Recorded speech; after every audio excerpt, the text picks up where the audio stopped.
नमस्ते। योग पाठशाला में आपका स्वागत है। आज का मेरा विषय है, दो टॉपिकों पे मैं बात करना चाहता हूँ। एक, योगा कहाँ से कोर्स करें योगा का। दूसरा, योगा के कोर्स कौन से उचित रहेंगे जो आपको एक अच्छा एक प्रोफेशनल योगा अध्यापक बन सकें या बना सकें। और योगा के कॉलेज यूनिवर्सिटी कौन सा उचित है। मेरे पास इस प्रकार के बहुत सारे प्रश्न आते हैं, तो मैं कोशिश करूँगा कि आज उन प्रश्नों को जवाब दे सकूं।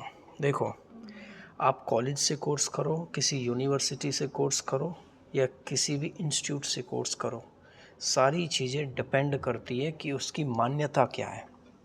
उसकी मान्यता पे ध्यान देना और वह साधना किस प्रकार की होती है।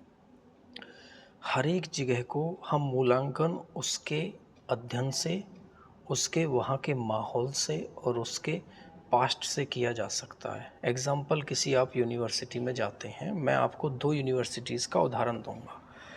उसमें से एक यूनिवर्सिटी है देव संस्कृति विश्वविद्यालय हरिद्वार। वहाँ पे एकदम वास्तविक योग साधना और वास्तविक योग सिखाया जाता है, जहाँ एमए भी होती है, एमएससी भी होती है, बीए भी, बीएससी भी, बहुत सारे कोर्सेज होते हैं। उसकी मान्यता भी बहुत है। देखो, बाकी मान्यताएं तो डिपेंड करती है कि आप साधना कितनी करते हो। साधना बहुत ज़रूरी है। आपने देखा होगा, 1 साल के कोर्स से भी बहुत अच्छी प्रोफेशनल जॉब ले लेते हैं, और कुछ लोग 4-4 5-5 साल बड़े बड़े कोर्स करने के बाद भी नहीं कर पाते हैं। तो ये सारी डिपेंड करती है जगह, स्थान और परिस्थिति के ऊपर कि आप किस प्रकार की साधना करते हैं।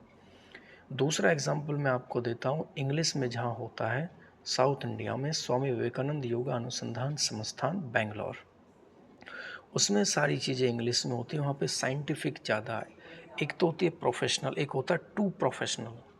जब तक हम टू मच प्रोफेशनलिटी में आ जाएंगे ना, अति, वहाँ फिर योग साधना नहीं हो पाती। उसकी डिग्री का माहौल, वहाँ इंग्लिश का माहौल, वहाँ भगवत गीता को भी इंग्लिश में पढ़ाना, वहाँ सब कुछ साधना इंग्लिश में कराना, तो उसमें थोड़ा फर्क पड़ता है।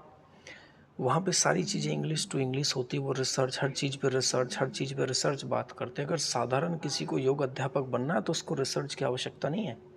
अगर आपको योगा टीचर बनना है, आपको रिसर्च की आवश्यकता नहीं है। आपको साइंटिस्ट बनना है, योग में पीएचडी करनी है, तब आपको आवश्यकता है। तो देखो, सभी का अलग अलग महत्व होता है। राजस्थान यूनिवर्सिटी भी है, एक एक मंथ के कोर्स भी कराते हैं, 2-2 मंथ के भी, 6 मंथ के भी, 200 घंटे, 500 घंटे। देखो, ये सारी चीज़ें डिपेंड करती है आपके ऊपर। गलत और सही तो हम परिस्थितियों के ऊपर समझ सकते हैं। ऐसा कुछ नहीं है कि भाई आप 2 घंटा, मेरे से बहुत से पूछते हैं कि क्या मैं उस विश्वविद्यालय से कोर्स कर लूँ। अब मैं उसके बारे में कैसे बता सकता हूँ आपको। आप जाइए, आप वहाँ का माहौल देखिए, अपने विवेक से, अपने विवेक को यूज़ कीजिए वहाँ पे जाके कि क्या यहाँ पे माहौल एक योग साधना का है। मैं आपको बता देना चाहता हूँ, एमएससी, एमए, पीएचडी बेरोजगार देखे हैं मैंने। क्या आप उस इंस्टीट्यूट को दोष देंगे? क्या आप उस कोर्स को दोष देंगे?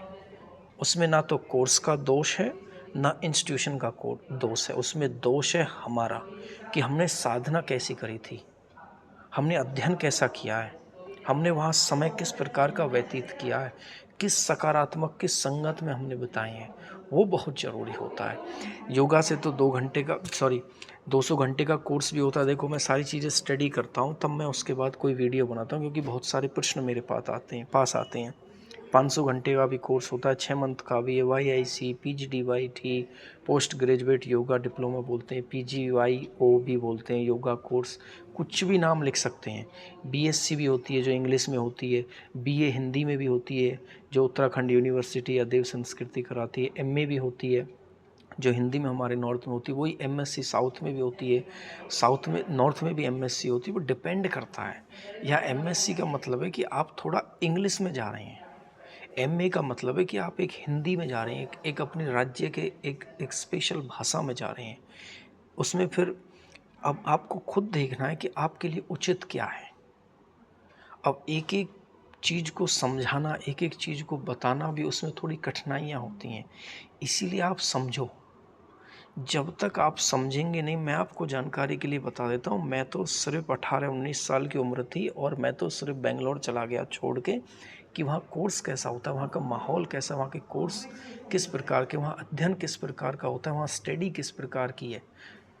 और वहीं रह गया, 5-6 साल वहीं साधना करके आया। तो ये डिपेंड करता है। देखो, अपने विवेक को यूज़ कीजिए। मैं आपको बता देना चाहता हूँ, योग एक साधना मांगता है सिर्फ।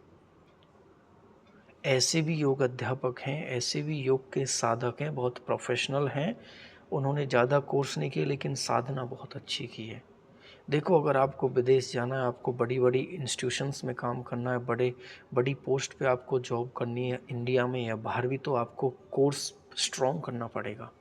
जितना स्ट्रॉन्ग आपका कोर्स होगा, इतना ही स्ट्रॉन्ग आपकी कामयाबी मिलेगी, कहीं भी चले जाइए। तो इसी से आप समझ जाइए कि आपको किस प्रकार के इंस्टीट्यूट और कॉलेज में जाना है। ये सारी चीज़ें आपके ऊपर डिपेंड करती हैं। ये किसी इंस्टीट्यूशन के ऊपर दोष नहीं होता। पर्टिकुलरली कहीं ना कहीं कुछ चीज़ें ऐसी होती हैं जो कि हमारी परिस्थितियों से मेल नहीं खाती हैं, तो उसको आप मद्देनज़र में रखते हुए फिर उनसे भी अपना सामना कीजिए, जैसा भी है। तो मैं आशा करता हूँ कि आपको समझ में आई होगी। कोई इंस्टीट्यूट और कोई किसी भी प्रकार का कोर्स, कोई कंपेयर करने की आवश्यकता नहीं है। आप खुद जाइए, करिए, सीखिए, समझिए। देव संस्कृति में भी एमए करने के बाद, एमएससी करने के बाद उन्होंने अपनी फील्ड छोड़ दी।